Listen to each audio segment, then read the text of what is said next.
नागपूरमध्ये हॉटेलमधील खाद्यपदार्थांच्या किमतीत वाढ झाली आहे। व्यावसायिक सिलेंडरच्या दरात वाढ झाल्यानंतर याचा परिणाम जाणवतोय।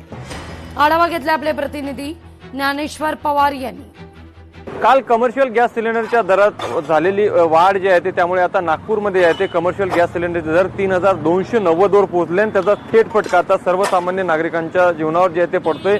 नियमित जे आहे ते खाद्यपदार्थ खाण्यासाठी जे आहे ते नागरिक नाश्त्यासाठी येतात, त्या नाश्त्यावरचे दर देखील जे आहे ते या ठिकाणी वाढलेले आहेत। तरी पोहा असेल, बटाटा वडा असतील, या सर्व खाद्यपदार्थांचे दर देखील आता जे आहे ते कुठेतरी कमर्शियल गॅस सिलेंडर दर वाढलेले असल्यामुळे जे ते दर वाढ झालेले आहे। आपल्यासोबत स्वतः या ठिकाणचे जे ते हॉटेल चालक आहेत गणेशजी, त्यांच्याकडून आपण जाणून घेऊया। काका, काय सांगणार, कमर्शियल गॅस सिलेंडरचे दर पुन्हा एकदा वाढलेले आहेत, 3000च्या वर जे आहे ते गॅस सिलेंडर दर गेलेत।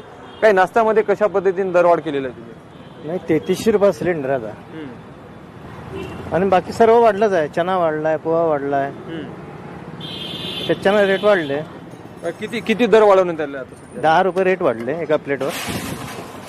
आधी युद्धजन्य परिस्थिती आधी किती धंद्यात फरक पडला आहे। जवळपास प्रत्येकाला चंचन भासेलच, पण काय तर पोटाळीचं नाश्ता वगैरे हे आमच्या कसं आता एकदम करावंच लागेल। खाण्यापिण्याला आम्ही सोडणार नाही त्यासाठी। कमीत कमी दर तुम्ही ठेवा मिडल क्लास लोकांसाठी। सगळे मिडल क्लासच्या हिशोबाने तुम्ही पॉलिसीज बनवा काही की त्यांना बेनिफिट मिळाला पाहिजे। मोठे लोक तर मोठेच आहे, लहान लोक लहानच आहे। मेन मिडल क्लास माणसावरच हे पडत आहे। सामान्य नागरिकांचा याचा त्रास होतोय अशा भावना देखील आता सामान्य नागरिकांकडून व्यक्त केल्या जात आहे। लोकशाही मराठी करता मी ज्ञानेश्वर पवार, नागपूर। लोकशाही मराठी ऐका, पहा, जागरूक रहा।